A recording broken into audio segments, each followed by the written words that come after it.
இந்த ஒரு பழத்துக்காக நான் ஒரு வருஷம் காத்துட்டு இருந்தேன்னு சொன்னால் நீங்கள் நம்புவீங்களாங்க? ஆமாங்க. இந்த பழம் பேர் தாங்க வெள்ளரி பழம். எங்கள் ஊரில் ரொம்ப ரேராக கிடைக்கக்கூடிய பழங்க. ரோட் சைடில் அங்கங்கே கிடைக்கக்கூடிய பழந்தாங்க இது. எனக்கு சம்மர் சீசன் ஆரம்பித்த முதல்லையே இந்த பழம் கிடைச்சிடுச்சுங்க. எங்கள் அம்மா சொல்லுவாங்க, இந்த மாதிரி வெள்ளரி பழத்தில் நாங்கள் சக்கரை போட்டு தான் சாப்பிடுவோம்னு சொல்லிட்டு. இப்போ இருக்கிற பிள்ளைங்களுக்கு இந்த மாதிரி சக்கரை போட்டு கொடுத்தா எந்த பிள்ளைங்க சாப்பிடுதுங்க? அதனால நம்ம ஜூஸ் மாதிரி அரைச்சி கொடுக்கலாம்.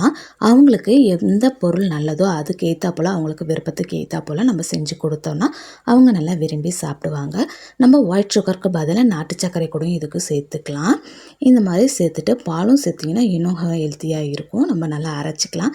நான் 3 பழம் போல் வாங்கியிருந்தேன். அதில் ஒரு பழம் தான் அரைச்சிருந்தேன். அதுவே எனக்கு 1/2 கப்பு போல் கிடச்சிருந்தது.